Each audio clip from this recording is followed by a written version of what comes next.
서강원이라고 합니다. 아, 제가 말을 되게 천천히 하는 사람이라서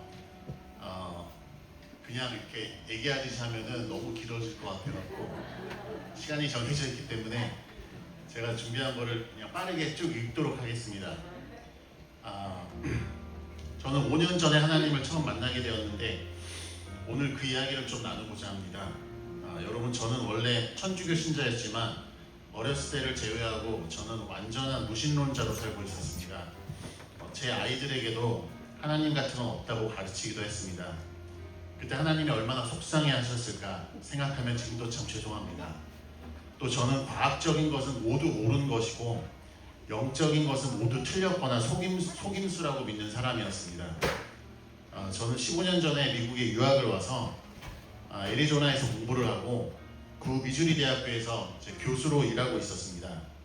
공대 교수에게 가장 중요한 것은 연구 제안서를 써가지고 정부기관으로부터 연구비를 받아오는 것인데 저는 그 당시에 그게 잘 안 돼서 스트레스를 많이 받고 있었습니다. 이거 안 되면 학교를 나가야 되는데 어떡하나 하는 걱정과 불안, 두려움이 컸던 것 같습니다.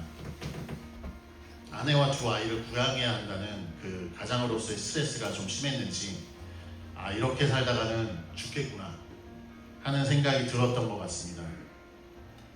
그런데 한편으로 드는 생각이 어떻게 지구에 80억 명이 산다는데 그 많은 사람들이 죽지 않고 이렇게 살아있을까?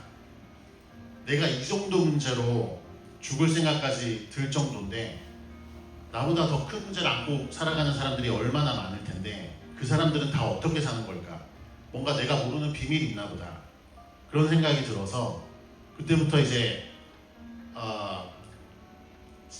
제가 나가던 그 천주교에서는 진리가 없다고, 도움이 안 된다고 믿고 그때부터 이제 스님들 법문도 좀 찾아보고 목사님들 설교도 좀 들어보고 그렇게 했습니다.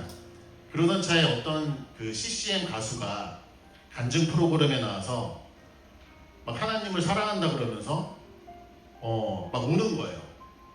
그래갖고 저는 도대체 보이지도 않는 하나님을 사랑한다는 건 어떤 느낌일까 이해도 잘 안 가고 좀 너무 궁금하기도 해서 그날 자기 전에 마음속으로 그냥 저 가수가 하나님을 사랑한다고 하는데 하나님이 정말 계신다면 그게 어떤 건지 저도 한번 알게 해주세요.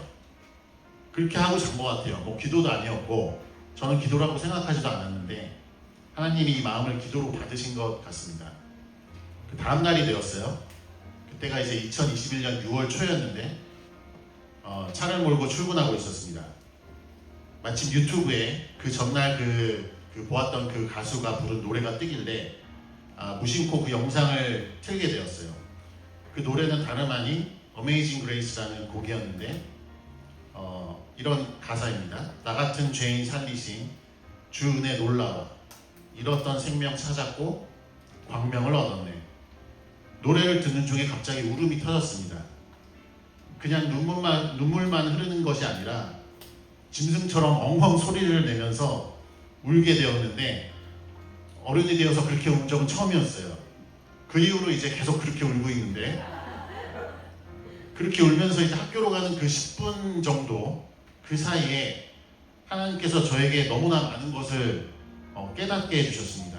먼저 첫 번째는 제가 죄인이라는 것이었어요. 그 전까지는 제가 왜 죄인인지 정말 이해가 안 갔거든요. 근데 생략하고 그리고 또 이 죄가 제 모든 걱정과 불안의 원인이라는 것을 깨닫게 해주셨어요. 그리고 또 깨달아지는 것이 또 동시에 깨달아지는 것이 이 모든 죄를 하나님이 또한 용서해 주셨구나. 그런 것이 동시에 깨달아졌습니다.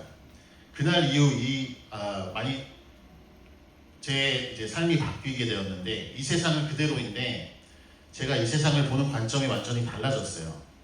다음날 아침에 일어나서 제가 살던 동네를 걸었습니다. 해가 뜨려고 하는데 하늘의 색깔이 너무 아름다워 보였어요. 그 색깔이 약간 보라색이었는데 예수님이 자색 옷을 입고 저와 함께 걷고 계신 것 같았어요.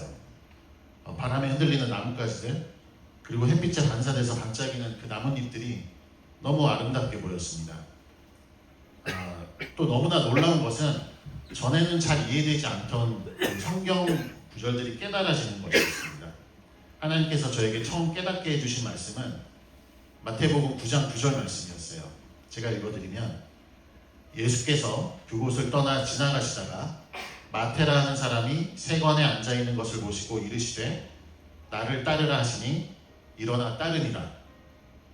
별로 특별해 보이지 않는 말씀인 것 같았는데, 그런데 여러분, 제 머리로는 도저히 할 수 없는 생각들을 하나님이 깨닫게 해주시는 것 같았습니다. 마태는 세리였습니다. 그는 세관에 앉아 있었습니다. 그런데 저에게 드는 생각이, 마태가 중풍병자였구나 라는 것입니다. 그의 몸은 멀쩡했지만 그의 영혼은 안진뱅이요 중풍병자처럼 병들어 있었습니다. 그가 할 수 있는 것은 그저 세관에 앉아 있는 것밖에 없었습니다. 예수님이 이런 마태를 불쌍히 보셨나 봐요. 이 바로 앞구절에서 예수님은 실제로 육신의 중풍병자를 고치신 이야기가 나오는데, 마태복음의 저자인 이 마태는 예수님이 자신을 부르신 사건을 일부러 이 중풍병자의 이야기 바로 뒤에 배치함으로 예수님이 자신을 부르신 사건이 마치 앉아만 있던 중풍병자가 고침을 받아 일어난 사건과 다르지 않음을 고백하고 있습니다. 예수님이 말씀하시니 그의 영혼이 다시 살아났고 다시 일어날 수 있었습니다. 하나님이 나로 하여금 당시 이 사실을 깨달을 수 있게 하신 것은 왜일까? 내가 바로 마태였구나. 내가 바로 영적인 중풍병자였구나. 저는 그 전까지만 해도 아주 교만한 사람이었습니다. 내가 내 삶의 주인이 되어서 더 노력해야지, 더 높아져야지 하는 그런 욕심들이 나를 채우고 있었어요. 그러다가 예수님을 만나고 나서 내 영혼이 쉼을 얻게 되니까 다시 일어날 수 있었습니다. 마태가 겪은 일과 같은 일입니다. 그래서 저는 이 구절을 이렇게 읽습니다. 예수께서 그곳을 떠나 지나가시다가 서강원이라고 하는 중풍병자가 앉아있는 것을 보시고 이르시되 나를 따르라 하시니 그가 일어나 따르니라. 여러분, 그 이후로 저의 삶에서 많은 일들이 있었습니다. 우선 20년 넘게 헤어져 계시던 저희 부모님이 다시 만나게 되셨어요. 또 저희 가족들이 미주리에서 이곳으로 오게 되었고, 저는 또 새로운 직장을 찾게 되었습니다. 저희가 이곳으로 오게 된 이야기에도 너무 할 이야기가 많은데 그건 다음 기회에 한번 시간을 많이 주시면 해보도록 하겠습니다. 여러분, 마지막으로 연구비 때문에 제가 스트레스를 받았다고 했잖아요. 하나님을 만나고 나서 제가 연구비를 받았을까요? 못 받았을까요? 받았을 것 같잖아요. 못 받았어요. 그런데요, 제가 그때 연구비를 받았으면 저는 그 학교에 계속 남아 있었어야 했을 겁니다. 연구비를 못 받았기 때문에 제가 이곳으로 더 좋은 곳으로 올 수 있었어요. 그래서 저희 아내가 항상 당신 거기서 연구비 못 받은 게 정말 잘된 일이라고 그렇게 말합니다.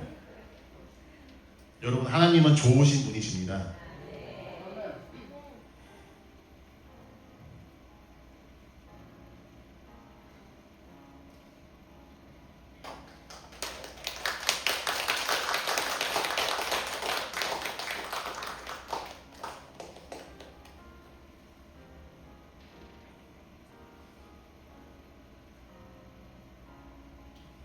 그때 차에서 올 때도 이렇게 했었는데 그분이 나를 제일 좋은 길로 인도하셨어요.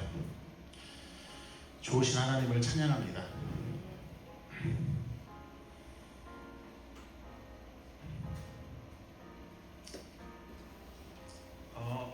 하나님을 오해하는 분들을 가끔 보면서 그런 생각을 해요.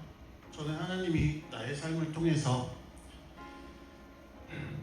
나와 사랑을 나누길 원하신다고 생각합니다. 여러분, 우리가 먹고 사는 문제도 있고 애들 키우는 문제도 있고 여러 가지 문제들이 있지만 그런 것들은 다 하나님과 내가 사랑을 나눌 수 있게끔 하는 모든 장치들이에요. 우리가 이 세상을 사는 하나님의 목적이 있다면 그건 하나님과 사랑을 나누는 것입니다. 마지막으로 제가 제가 좋아하는 시편 구절 읽고 끝내겠습니다. 내 평생에 주님의 선하심과 인자하심이 반드시 나를 따르리니 내가 영원히 여호와의 집에 거하리로다. 아멘.